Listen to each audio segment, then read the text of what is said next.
Calling to order meeting of the Katuitt Fire District Board of Fire Commissioners, Tuesday, November 10th, 2020.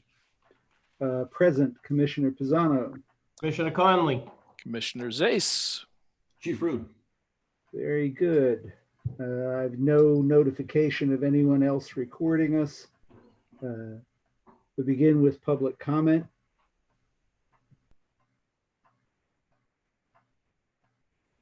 See anybody waving their hand, Chief? Nope. Okay. Have both of you had an opportunity to review the minutes of the previous meeting? Yes, sir. Yes. I found no problems with it when I looked at it. How about you guys? Nor I. Nor I. Very good. Then I would move that we approve the meeting's minutes as they were presented. Second. Oh, In favor, Pisano. Conley. Zace. Very good. Chief's report. Chief, you're on. All right. Month of October, we did a total of 52 responses, 35 medicals, 3 hazardous condition, and 14 service, good intent, false alarm calls. A bit of a reduction from the month before. Administration, we've still got a good supply of PPE. We're still giving out N95s as requested from the public. We are no longer supplying N95s at Cape Cod Hospital. They decided they had had enough, and we stopped doing that. As far as the COVID update, the Barnstable Health Department currently has 7 possible positives in the District of Katuitt. We're getting anywhere from 10 to 18 positives a day for the town of Barnstable. So it's definitely been quite a bit of an uptick. Like I said, right now they've got 7 as possible for Katuitt. I think it's probably closer to 4. I think at least 3 of those are no longer in isolation. Also with the COVID update, with the new news, everybody's been hearing about the possibility of vaccines. Our EMS officer, Shane Clark, is working with Sandwich Fire EMS officer and Massachusetts EMS and Barnstable Health Department, trying to get us checked off, trained, and certified to administer vaccines if and when that becomes a possibility. It's going to be a significant challenge for the U.S. to vaccinate 300 million people. So I wouldn't be surprised if it ends up being done in facilities like ours. So we're trying to be proactive and get ready just in case that opportunity comes to us. Do we have cold facilities to store it? Because it requires constant refrigeration, doesn't it? The newest vaccine requires, I believe, -75 Fahrenheit, which requires dry ice. I don't know how exactly we would do that. We don't have refrigeration. Nobody does that has temperatures that keep it that low. I think even the military's counting on packing dry ice around the vaccines until they're administered. I'm not sure about the second. I know that's the first. I think it's the Pfizer vaccine is the -75. I'm not sure about the other vaccines. I don't think they're all the same, and I don't think they all require that super low temperature. So I'm not sure yet. That's something to be determined. But if we do end up with a supply or the ability to give it out, I want to make sure that we're certified, checked off by the state, and ready to go. So that's what the EMS officer is working on right now. Hey, Chief. Yep. Just real quick, back to PPE at the hospital. We all, you did a wonderful job there. Truly did. I think, everybody on the Cape should be appreciative of the efforts you put in there. Just on an accounting question, real quick, are we square with those guys? Everything worked out? Yeah, they paid us. We passed it on for the same price we had. So they've paid us exactly what we paid out, and we're all squared up. And yeah, everything's all the accounting's been taken care of. Great, thank you. Yeah. Chief, if we could go back to the run report, the responses. Sure. I was also looking at the accompanying run report that you have out of the system. Right. Is it possible to track the calls, or do you already do this by the vehicle, the unit number and so forth? Like, Yeah. How many of those were 260 blah or that kind of thing? Sure. Yeah. In general, all the ambulance calls are done by 262. The way we're operating now is the pickup truck also goes in all those calls. So of the 52 calls, 35, the ambulance and the pickup went on. All the hazardous condition and probably 98% of the other calls, false alarm calls, are all fire calls. So there'd be about 17 calls that 265 went on. 263 is our reserve engine.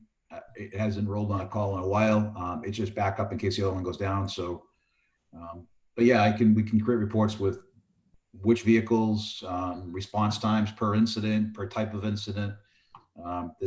The system's got about 100 different reports that are pre-programmed, ready to go. All right, that'd be a wonderful addition. The reason I thought about it is I was thinking also about that in terms of, I mean, in light of the needs analysis for the station that you draft.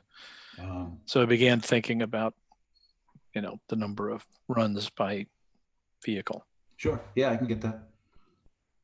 I'll add that to next month's. Technology update. We're still working to move everything over to the SharePoint, the Microsoft Cloud version of the data workspace we're still using. We just had a new firewall show up, a Sonic firewall show up. I think it showed up in the mail yesterday. So we can give the other one back to Secure Networks. It was a leased, a monthly loan or rental unit. And we've got a backup UPS coming for the rack, a rack mount UPS coming in, should be in by the end of the week. So we're going to clean up the rack we have with the new UPS. It's also, we'll get to it, but the security system, recording system is also rack mounted. That's also in there and backed up by the UPS. So everything will be clean with the UPS and the Sonic firewall, hopefully in the next week. Hey, Chief, I'm curious, where is that located? Where is the wreck? So if it's right now it's the lieutenant's office / bunk room. Okay. Which will be the chief's office when the new bunk rooms get added, where the training room is now. Got it. Thank you, sir. It was the old chief's office years ago. Firewall UPS training. Busy with training. The guys did a hose line training program on October 15th. We had an opportunity to send our guys to the Coast Guard boat training program, October 26th to the 30th. So it was a 1-week program. It was the boat crew member class, the first half. So it's a 2-week training program to qualify our staff as coxswains to run the boat. This was the first half of it. Coast Guard was able to do only this half this fall with the COVID and the social distancing requirements, and they were only able to take 3 of our staff. So we ended up sending firefighter Lee, firefighter Gardner, and firefighter Melanson. Put it out to everybody, and those were the 3 that were able to do it, and we awarded it based on seniority. So they've committed to doing the second half of the program in the spring, hopefully, depending on COVID and everything else. So we're hoping that's going to happen. This training was done in Hyannis. There's a posting on Facebook if anybody wants to look at the pictures. So we moved our boat to Hyannis for the training week. Hyannis let the Coast Guard use their training room, and they used the docks in Hyannis for the boats and the training there. Hey, Chief, who was already certified to run the boat? Lieutenant McNamara, correct? Lieutenant McNamara, Jeremy McPherson, and myself. There's only 3 of us right now. Okay, so if we take you out of the mix and say there's 5 in total now, are all teams have somebody that can run the boat now? No, so this was only 1 half of the training. The guys need the other week to be qualified. So right now, besides myself, we've only got 2 staff that are qualified to run the boat. Valid point. Let me correct my question. I understand that. When the second half is done, when the second class is done, will that mean that each crew has somebody certified for the boat? Yes. So we also have 2 other firefighters who have already had the first half several years ago. So in the spring, we'll run a refresher class for the 2 staff that have had the first part, and for the 3 staff that just had it now. So in the spring, we'll have 5 staff that are qualified and able to take the second half of the program and be qualified to run our boat.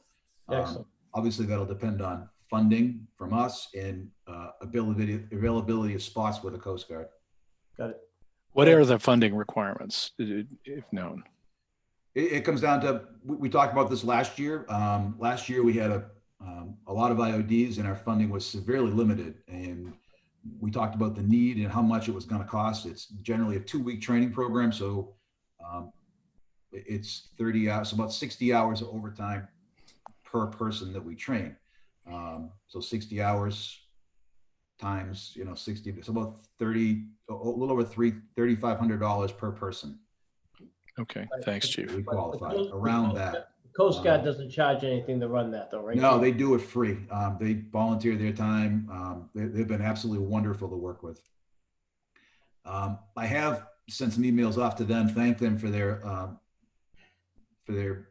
all the effort and the training they've provided for us, and asked them if there's any possibility down the road if they were willing to jointly staff a boat with us.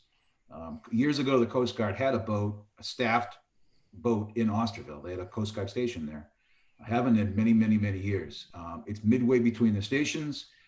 If there's there's probably grant money we could get to cover the staffing costs for firefighters. And I'm hoping maybe there's a slim chance they'd be willing to jointly staff our boat with firefighters from across Barnstable, police officers from Barnstable, and harbor master from Barnstable. So taking turns working with them on our boat. Our boat's identical to their current boat they use. It should be, they should be just as efficiently able to operate that as their own boat, and it should extend their operational capability.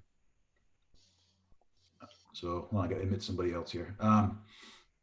So I don't know if they're interested in this. I'll bring it back to you if they are, and we'll discuss possible costs, possible partnerships with other fire departments, police, harbor master, and possibility of obtaining grant money to fund such an operation. And I'm sure it would only be on very busy weekends during the summer when Coast Guard could see the need for it, and we could justify it. So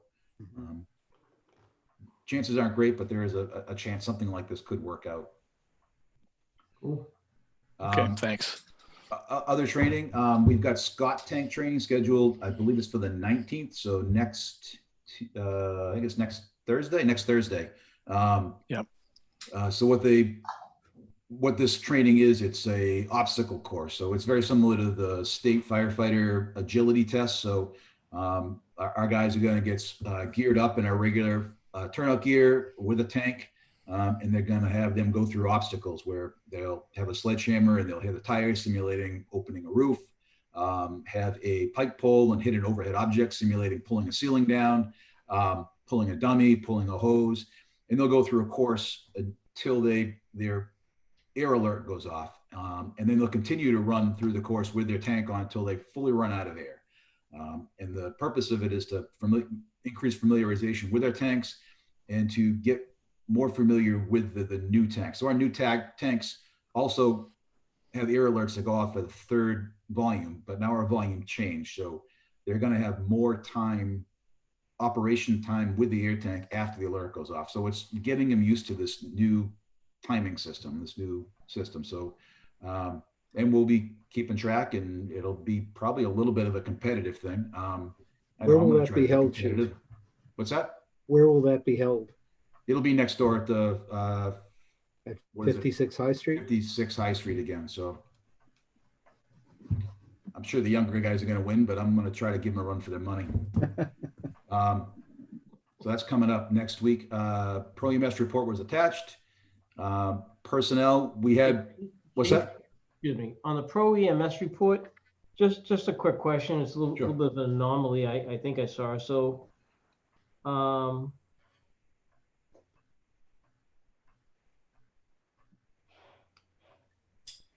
yeah, no, actually, it's funny. As I get ready to ask you this, I think I just figured it out. So thank you anyways. Never mind. Okay. Personnel, we had one person go out with a back injury, IOD, last Sunday. They went out, were seen at Cape Cod Hospital, had a little bit of follow-up treatment with a chiropractor, and were cleared for duty on Friday. So they were out for just under a week. So nobody is currently out on IOD. Personnel is great. Other than that, apparatus. 262 is due for replacement in 2 years. We try to replace ambulances every 8 years. Other communities do it 6 years. There's all different kinds out there. 8 years is kind of I think the average. Ours aren't used as often as some other departments, so we thought 8 years was good. We've been having some repairs, and I don't have a report in front of me telling you how often it's been out of service or how often it's how much money was spent on repairs. But we have definitely seen an uptick in repair requirements for 262. It had a problem again. Mechanical in nature. Mechanical in nature, yeah. We've had brake problems, axle problems, exhaust problems, electrical problems. They've just been kind of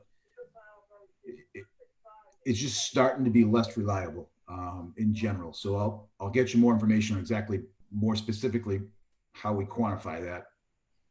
But specifically on Monday, several warning lights came off in the dash, and there was a reduced power observable in driving it. We brought it over to who have been using Morrison's Automotive in Hyannis.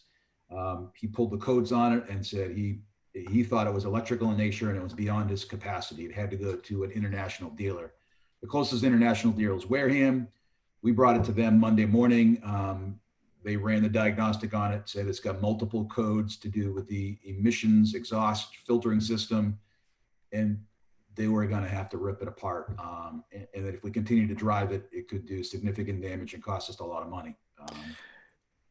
So is that a class 1? What class of ambulance is it? A class? I'm not sure what class they call it, honestly. So it's a GMC? You say this is an international? It's international? a truck international chassis. Most departments are going to Ford pickup chassis, F550 chassis. But when this was bought, everybody was buying internationals. Okay. So we brought it there. And it's an advanced life. It's an ALS on Cape Cod. Every ambulance is ALS. Okay, sorry. No problem. They said they were going to have to pull the exhaust filter out.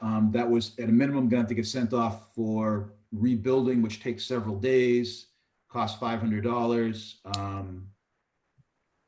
They said they can get a rebuilt exhaust filter for $2,500 and save us several days being out of service. So, and they said there's a fair chance this is going to happen again. So we told them, go ahead and order the $2,500 new or rebuilt filter and have our old one redone, taking several days, giving us a spare.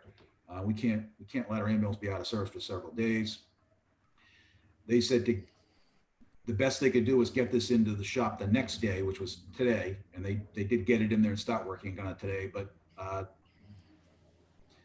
they told us today they're going to have to rip the whole top of the motor off to get to the filtering system and start working on this. And that best case, if everything went absolutely perfect, there was a very, very slim chance we might get it back on Thursday. That being said, I think it's more likely, and they do, that we'll probably get it back next week. So that's the reason, presumably, for the picture of the loaner.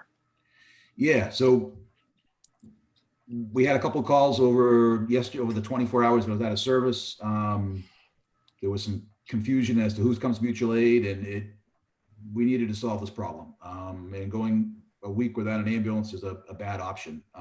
Commissioner Conley's been talking a long time about having a backup ambulance, and he's right. It's what we do 90% of the time, and it's important. And the older the ambulance get, the more complicated they get, the longer they're out of service, and the more important is that we have a solution. I called every department around here looking for to borrow an ambulance. COM had one. Unfortunately, it doesn't fit in our station. They're too high. Falmouth had an extra one they would let us borrow. Again, it doesn't fit in our station. They're too big. We ended up calling the supplier that we buy ambulances from, Specialty Vehicles, out of Plainville. They had one that Chatham Fire just turned in as a what do you call it? A Trade-in. Trade-in, and it's the same year, same model as our current ambulance. They said you can take it, use it for free for a short period of time, and if you choose to buy it, we'll sell it to you for $26,000, or you just give it back to us when you're done. So is it the width or the height that or both? Height. Width is not a problem. There's every truck is standard width. They're all 8.5 feet max width. Federal requirements. They all fit in our station width-wise. They're just too tall. Our bays are 9 feet 9 inches tall. Most bays, new fire stations, are 14 feet tall. Some of the not so old stations are 12, but they're at least 12 to 14. We have to have specially made vehicles to fit in our station. That was one of the big reasons for the facilities draft analysis. We'll talk about it in a few minutes, I guess. So we ended up getting this vehicle. It probably just pulled into the station 20 minutes ago. EMS officer Shane Clark, Lieutenant Shane Clark, is coming in tonight to help get it in service. We're hoping to get it in service tonight, and we'll be up and running at least till the other one gets fixed.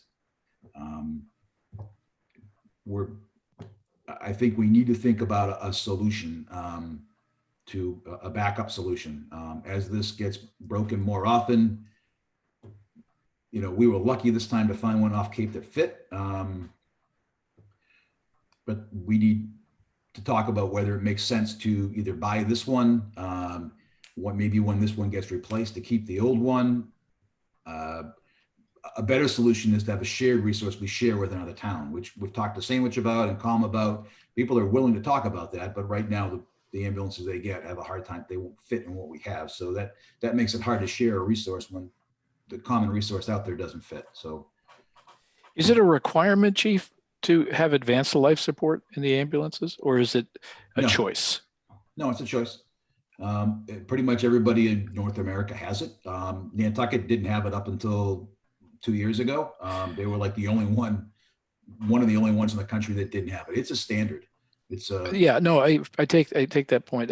My question was driven by thinking about facilities and whether if let's pretend that we were going to go to another ambulance, whether a basic life support ambulance, therefore potentially smaller, might be something that we should consider or think about. ALS is kind of the standard service everybody expects. When they call an ambulance, they expect to be able to have a cardiac monitor. They expect to be able to, have an advanced life support, to get advanced medications, to get IVs if they need it, to get all the advanced medications. Yeah, sure. If you didn't carry as much equipment, there is the potential, I guess, to get in something that's a little bit smaller. I don't think it's enough to save you much money or make a difference. Okay.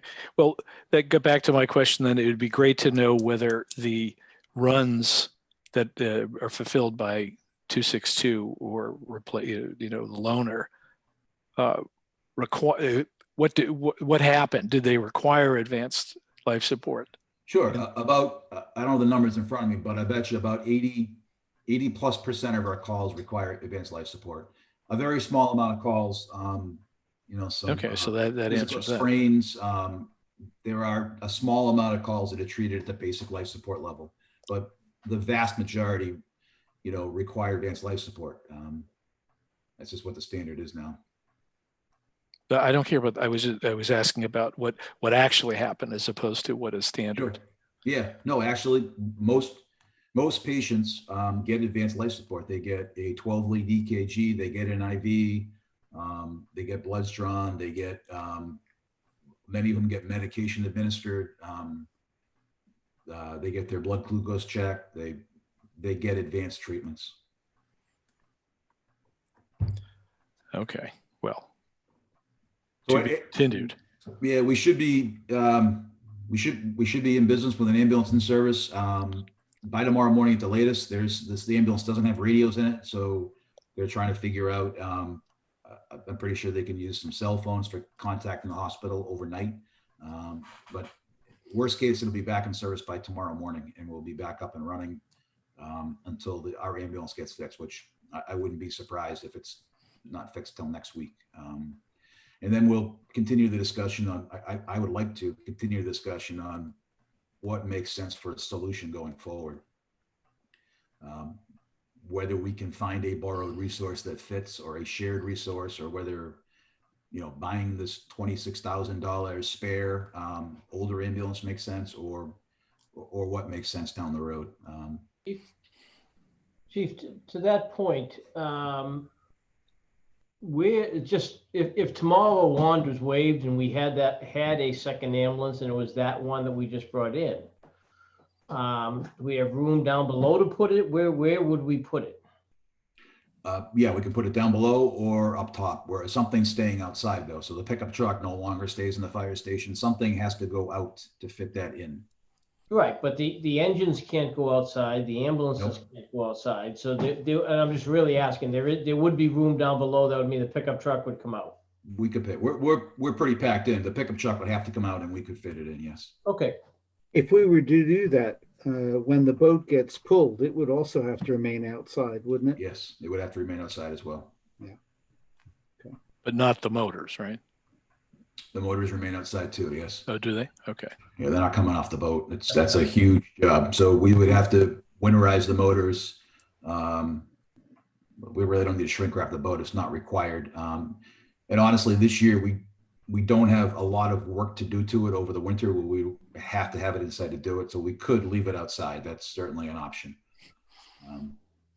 hey, Chief, and it was that, did you reference 2,600? Is that what they quoted that price would be? 26,000. 26,000. 26,000, right, 26,000, excuse me. Yeah, Okay. for this particular ambulance. And I just sent you a picture just to show you what it looks like. You're welcome to stop by the station. It'll be there anytime now. So. And you said it's an international? It is. It's a Navistar International. It's same year, about almost exactly, I think, the same amount of miles. The compartment setup's a tiny bit different, but it's basically the same ambulance we have. So I got to tell you, Chief, we obviously, the chief and I talked about this ambulance situation today a little bit, and I got to give you credit, Chief. I think you went above and beyond searching everywhere to try to find that ambulance. And I think that's a great job and really a tribute to your dedication for the village. So thank you. Well, we can't, it's not reasonable not to have an ambulance. I can't go a week without an ambulance. That's negligent, I think. It's just not reasonable. If we can do it and we can do it, we need to have one, and we do. So Nonetheless, good work, Chief. Yeah, the correct response, by the way, was thank you, but that's thank okay. you. Lots of help from everybody else in the team. So we'll make it happen. We'll make it work. More to come on the ambulance as soon as we get a better plan. I have been talking to Ray about finance options and how we make that work. And obviously we're not ready for any decision on anything right this second. So hopefully soon. Facilities wise. Chief, just a quick comment there though. And you made this reference up front that I have been talking about the idea of a second ambulance for a little period of time now. I do think, to your point, things have to settle down a little bit. But I do think we have to have that conversation. And if nobody has an objection, then I think it would be good to put that on the agenda for next month's meeting. Yes. Have as let's discuss it. Let's put it on the table and start figuring out what our thoughts are on how we move forward. Rick, you good with that? Absolutely. Okay, thank you. Furthermore, I think that it dovetails with the larger question about the overall facilities and examination. Absolutely. So we can, as far as the station goes, the security cameras are installed, done. Still waiting on the doors. We're hoping the contractor is going to start in the next week or two. The plans aren't back from the architect, certified stamp, so we can get the building permit for the windows and interior modifications. But we're hoping we get it back from the architect in the next couple of days and we can get that permit going. Hey, Chief. Chief, I'm sorry, back up for 1 second. Were you coming back to the doors, or are you done with the doors? No, we can talk more on the doors. Sure. Doors. The doors have been measured by Shepley's. They were quoting the doors. The builder was supposed to get me a quote last week. I didn't get it.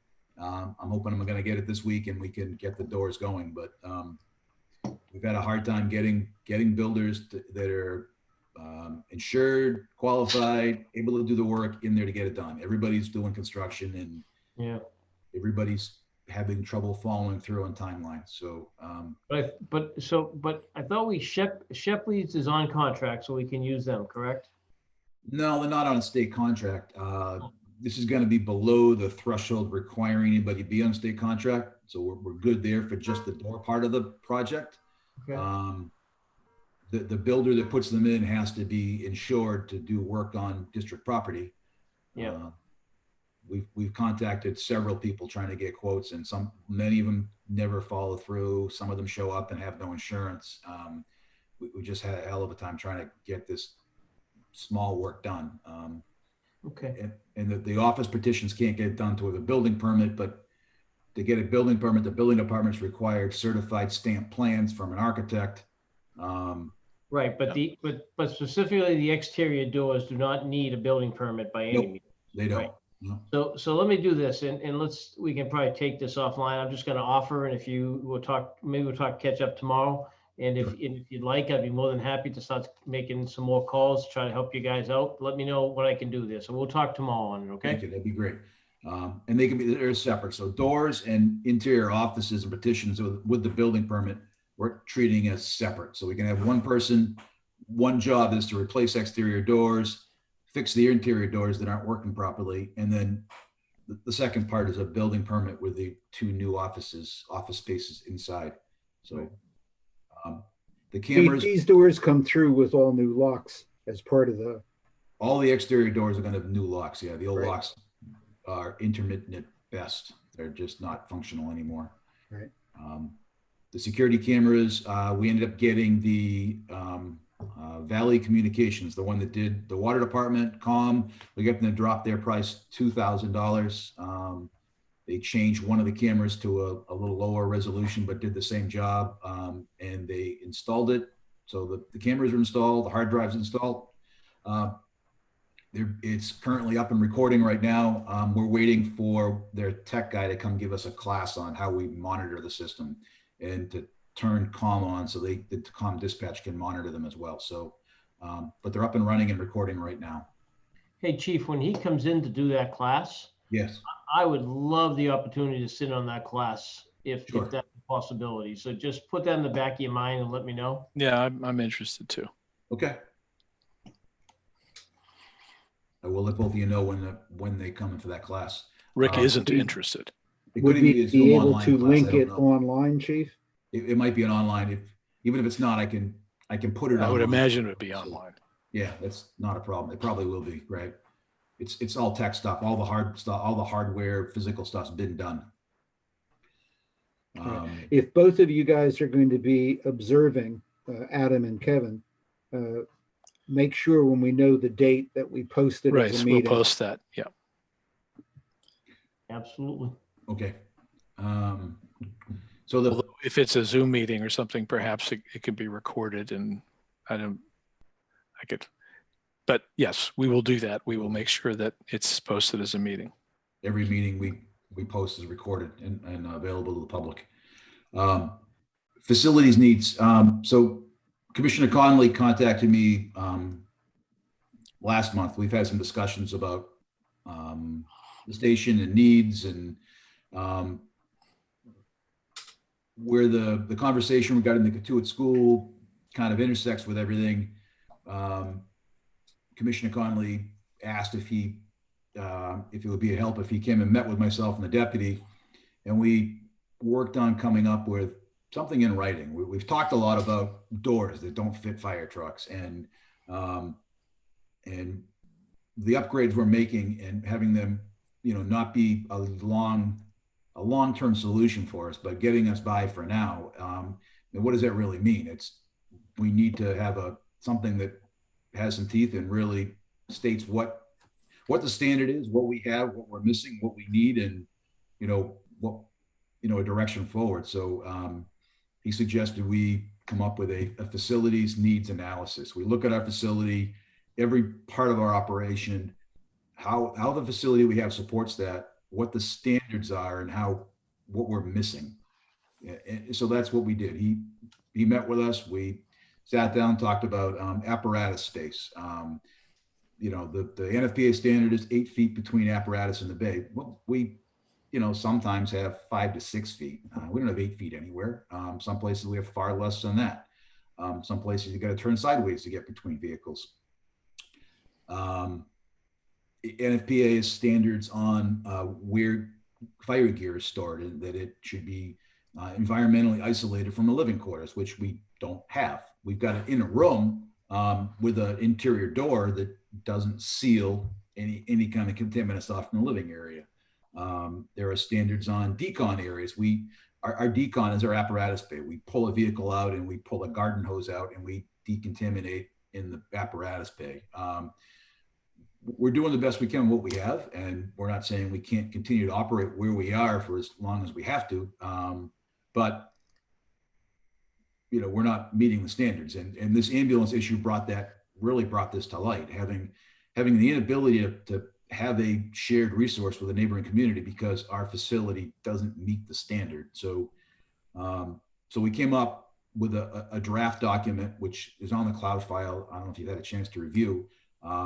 We sent it off to some architects that specialize in fire station design. They're going to review it, come back with some comments, which they haven't done yet, and I'll get those comments to you as soon as I can. But it shows, where we're missing the mark for what we have. And at the end of the day, I don't think the facility we are in provides a real long-term solution for our operations the way they are right now. I think the more we look at it and the more we look at what we're missing, the cost and complication of bringing what we have up to that standard, given the limited space in the 100-plus-year-old building we have, they don't meet. It doesn't. It kind of shows that the way forward is something new at some point in the future, and it's a starting point for the discussion. And there's no decisions to be made today, but it shows that we're a little more professional, and we've got kind of a plan. We need a facilities plan on going forward, and how we're gonna operate 30 years from now, not just next year. So that's what we're working on. I don't know if anybody. I think the timeline on this is shorter than 30 years. I agree. Yeah. Right, We're putting Band-Aids on every day, and we'll keep putting Band-Aids on to get us by as many years as we can. But, the next ambulance we buy, it's going to make a difference if we have a facility that meets our needs. Or the next fire engine we buy is going to, it's going to make a difference. So Chief, if I may, just a couple of quick comments. And thank you for you and the deputy, stepping in and really, getting some of the information. And I've been reading, articles today on safety tips, the 10 most important things about stations and, some of the regulations that exist. But I guess what I want to say is, in my mind, there's been a lot of conversation about facilities and about what the village, may be looking at, properties that are out there, that kind of thing. And to me, everything begins with the conversation of what the fight, from our perspective anyways, what is, to Chief's point, the long-term needs of the fire department, right? What is it that we need if tomorrow we had, something come up, what would it be, and what would we need to be successful? So just a couple quick points. One, this is obviously a draft. It says draft all over it. So we wanted to make sure you guys saw it. Let's start having the conversation. Obviously, no decisions have been made, and the chief and I have had absolutely no conversation about timeline. So there's no thought process, with the exception, which I would absolutely agree with you, Rick, that this is not 30 years from now, right? The fact of the matter is, something is going to have to be done at some point in the future, not 30-year future. So, we had some great conversation. When you look at decon rooms, when you look at how the chief, talks about the fact that they're cleaning down gears, we're way behind. As a station from 20, 30 years ago, we're probably state of the art, but we're not there right now. And if you look at some of the numbers that were put in, and you guys maybe took a look at the square footage we're looking at, or what was talked about, we're not trying to create a situation where it's the biggest station in the world, right? We're trying to create a station that has some future capabilities and provides the safety in the environment that's proper for professional firefighters. So with that, I'll just kind of let it go, but I wanted to add on to what the chief said. I think him and the deputy have done a great job pulling some of this stuff together. And I think it's great conversation. I would like to add that I believe this is something that, in parallel with our discussions about the school property, we need to have on the agenda again next month. Yep. Hopefully with the feedback from these architects about this very early draft so that we can start to get more concrete about some of the specifics. I think that'll also help us gauge timelines and dovetails with the needs. I have a question. I'm looking at the loaner ambulance picture, and it made me think: what is the ceiling height in the upstairs bays? 9 feet 9 inches. So it's the trick of the picture. So it's that About floor to 9 ceiling feet is long. 9 3/4 feet. Wow. That truck in the pictures, I measured it before, obviously before we drove it back, and it measures about 9 feet 1 inch, 9 feet 2 inches.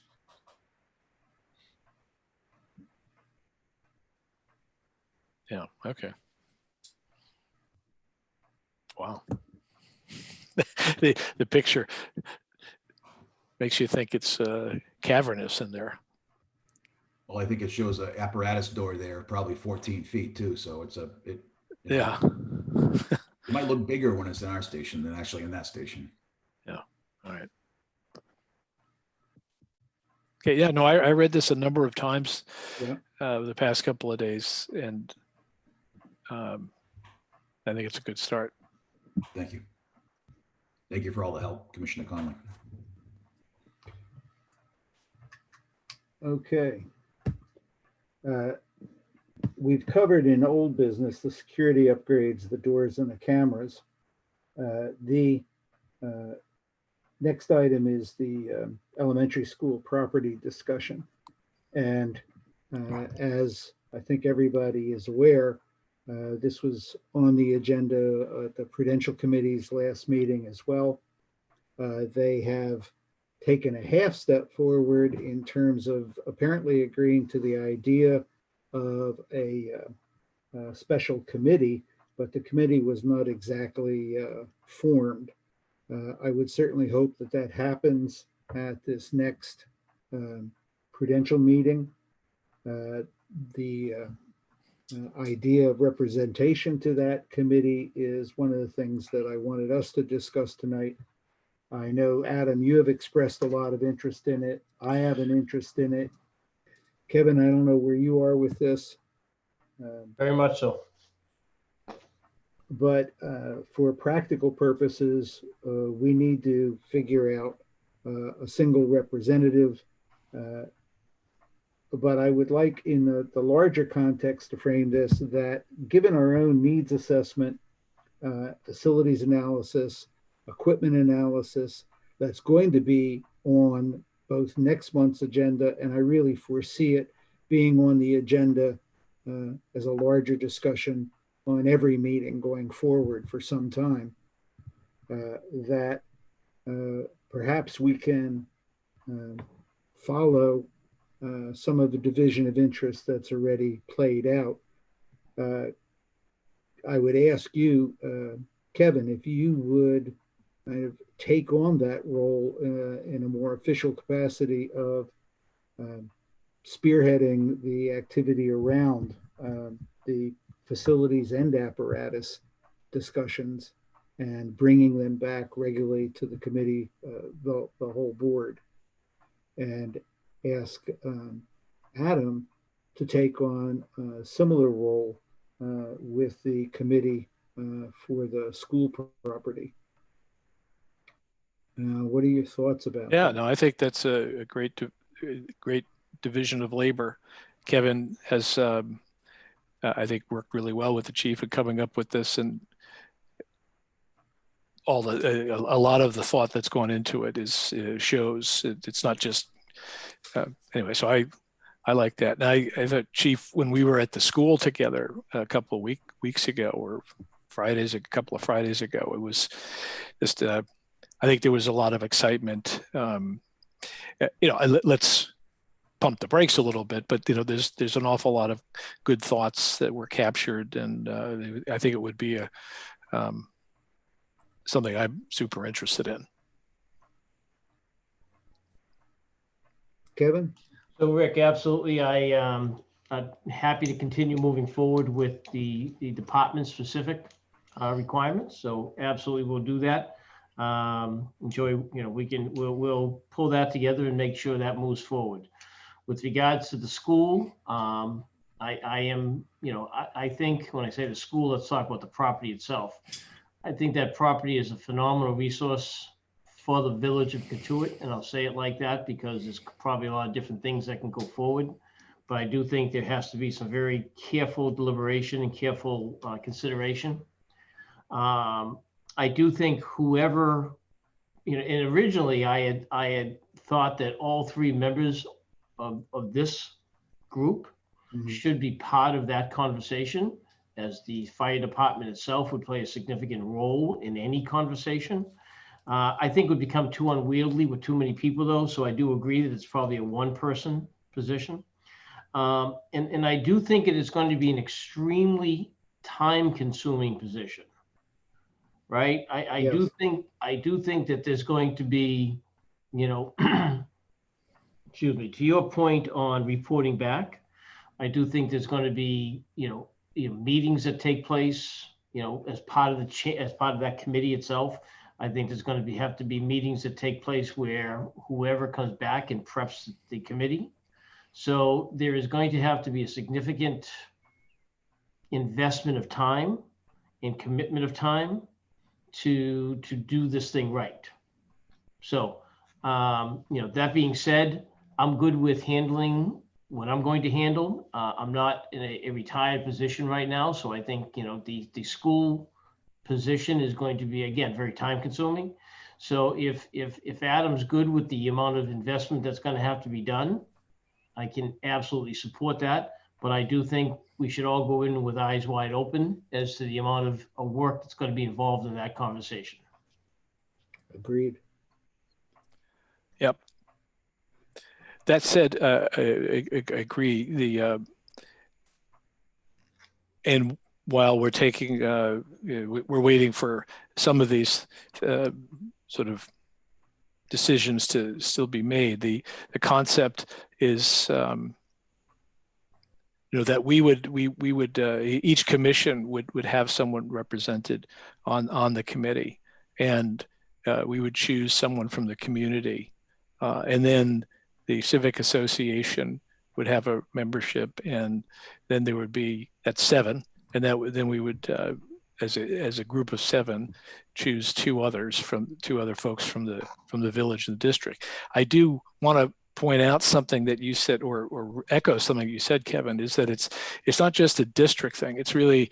It's I think the narrative that has to unfold is it has to that's a big part of it, but it's also the village itself.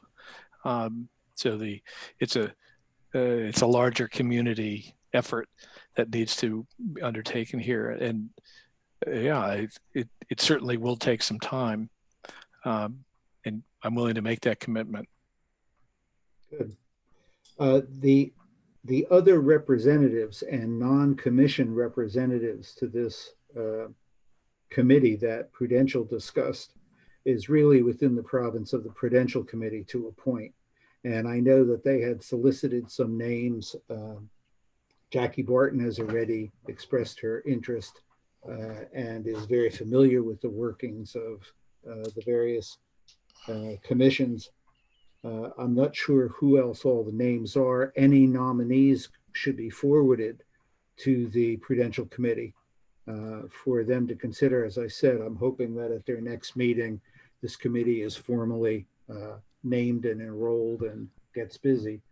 To your other point, Kevin, I would like to offer running back up to you, Adam, if the workload or meeting obligations becomes really burdensome.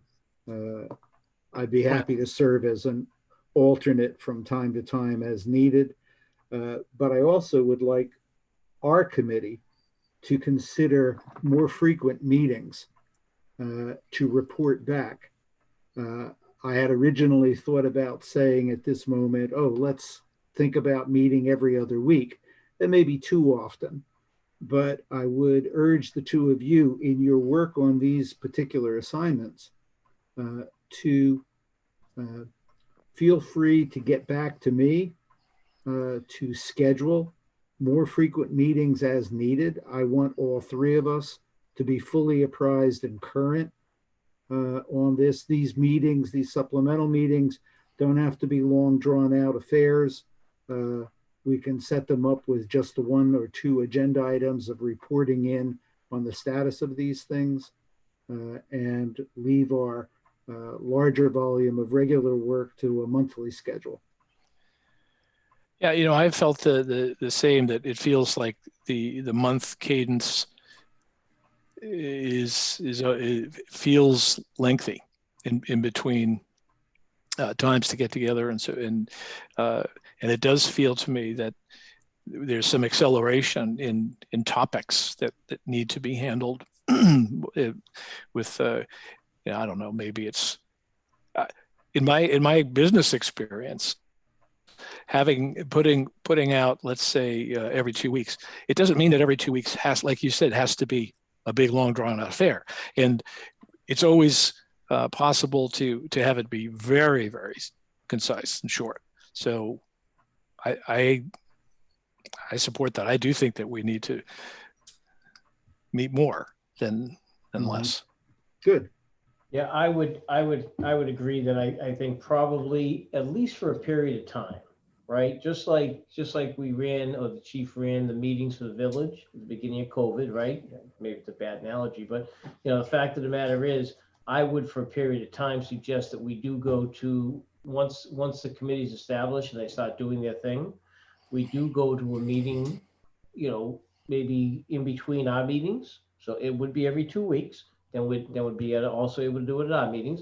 But that way we get a feel for where things are at. And if it becomes, we can always cancel them, right? With the right notice. That's fine. That's easy enough. And we may get to a point where we say, we don't need to do this, but I'd rather have everybody be on the same page and have that in place. Good. Rather than trying to figure it out after the fact. So.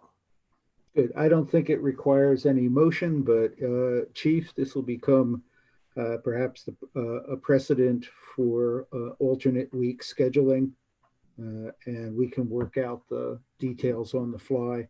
When's the next Prudential meeting? I've lost my calendar. 16th, I think. I think it's the 16th, I believe. It's a Monday, right? So, Yep. Yeah, it's next Monday, the 16th. Okay.